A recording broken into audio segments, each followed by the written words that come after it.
নানা জল্পনা কল্পনার অবসান ঘটিয়ে গেল রোববার বিকেলে দ্বিতীয়বারের মতো তফসিল ঘোষণা হয় জাকসু নির্বাচনের। ঘোষণা অনুযায়ী 11 সেপ্টেম্বর সকাল 9টা থেকে বিকেল 5টা পর্যন্ত অনুষ্ঠিত হবে কেন্দ্রীয় ও হল সংসদ নির্বাচনের ভোট গ্রহণ। তফসিল ঘোষণার পর থেকে পুরো ক্যাম্পাস জুড়ে বিরাজ করছে উৎসবের আমেজ। শিক্ষার্থীরা বলছেন, এই নির্বাচন তাদের গণতান্ত্রিক অধিকার ও নেতৃত্বের বিকাশে নতুন দিগন্ত উন্মোচন করবে।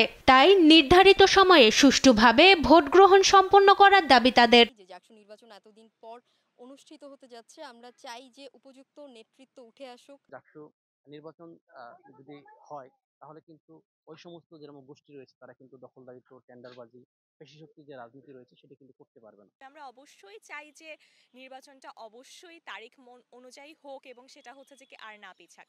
অছাত্রদের হলের সিট দখলে রাখাকে নিরাপত্তা সংকট হিসেবে দেখছেন ছাত্রনেতারা। পাশাপাশি ছাত্রদলের বর্ধিত কমিটিতে নিষিদ্ধ ছাত্রলীগ কর্মীদের স্থান পাওয়াকে ভালোভাবে নিচ্ছেন না তারা। আমরা মনে করি যে সাবেক শিক্ষার্থীরা যদি এখনো ক্যাম্পাসে থাকেন কিংবা হলে অবস্থান করেন, সেই জায়গা থেকে নির্বাচন বানচালের ব্যাপারে বিভিন্ন ধরনের চেষ্টা হতে পারে। শিক্ষার্থীদের দাবিকে বাস্তবায়নের জন্য যাতে আগামী 11 সেপ্টেম্বর অবশ্যই একটা সুষ্ঠু, সুন্দর, উচ্চমুখর পরিবেশে ভোট গ্রহণ সম্পন্ন করে। কেউ বলার সুযোগ নাই যে জাতীয়তাবাদী ছাত্রদল জাকসু চায় না কিংবা ছাত্র সংসদ নির্বাচন চায় না কোনো বিশ্ববিদ্যালয়।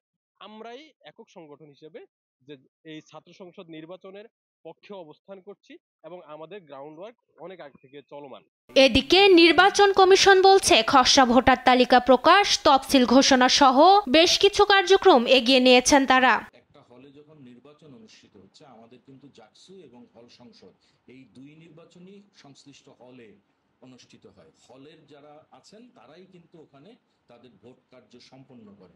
1972 সালে প্রতিষ্ঠার পর এ পর্যন্ত 9 বার অনুষ্ঠিত হয়েছে জাকসু নির্বাচন। মাকদুরা মিতি, নিউজ ডেস্ক, দেশ টিভি।